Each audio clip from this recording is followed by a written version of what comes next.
Nataka kwanza nichukue fursa hii. Si tulikubaliana tunaweza tuongee Kiswahili? Ya?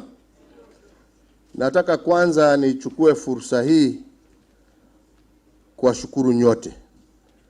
Nyote ambao mmetoka sehemu mbalimbali za East DRC. Tulikuwa hapa siku ya kwanza, tukapata nafasi mimi mwenyewe ya kuongea na vikundi mbalimbali na kusikia maoni yao na vile wangependelea sisi tuende mbele. Na pia tukakubaliana ya kwamba mwakilishi wa rais wa Kongo arudi Kinshasa, apeleke pia mambo yale ambaye tulikuwa tumejadiliana, ndio aweze kuja siku ya leo na tuweze kukubaliana njia ile sasa tutasonga mbele. Na mimi nilikuwa nafikiria ya kwamba tutafanya hiyo siku ya leo. Lakini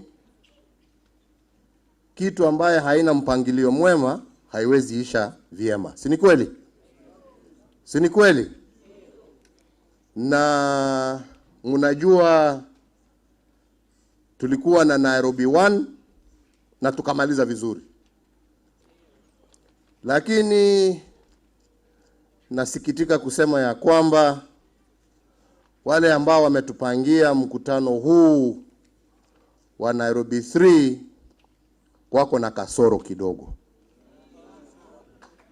Wako na kasoro. Na hatuwezi kuwa hapa tukiwa tunaongea juu ya amani na watu ambao wametoka porini huko jangwani, wametembea kilomita mingi kufika hapa na maslahi yao haijachungwa.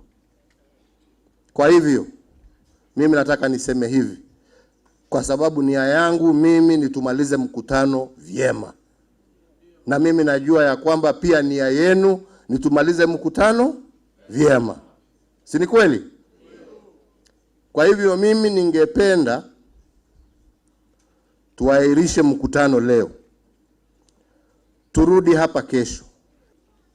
Wenzetu ambao walikuwa wanastahili kupanga huu mkutano, tunajua ya kwamba tuko na fedha za kutosha, kwa sababu mimi mwenyewe nilikuwa kati ya wale ambao walikuwa wanatafuta hizo fedha. Na hizo fedha sio zao, ni za kusaidia kuleta amani kwa Kongo. Tunaelewana wenzangu? Na mimi mwenyewe nataka niwahakikishie kesho mtakuja. Kwanza tumalizane na hizo shida zenu za kibinafsi ambazo mko nazo. Si ndio? Ndio sasa tuingie kazi ile ambayo imetulete na tuweze kufunga kikao hii kwa njia ambayo inastahili. Tunaelewana wenzangu? Tumekubaliana wenzangu? Tukutane hapa kesho saa 4.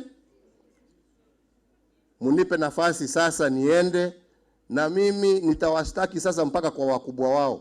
Labda wanafanya hivi kwa sababu wanafikiria mimi sio mkubwa, lakini bado mimi niko na sikio la viongozi. Na nitawastaki kwa viongozi wenzao. Tunaelewana? Wahakikishe leo, walale kule wanalala, watafute ile ambaye, na sio kutafuta, walete. Ya? Walete ile ambaye ndiyo haki ya wale ambao wako hapa siku ya leo, kwa niaba ya wale wengi ambao wamewachwa nyumbani. Kwa hivyo mimi nawauliza kwa heshima, na wauliza kwa aibu, kwa sababu ni aibu. Ya?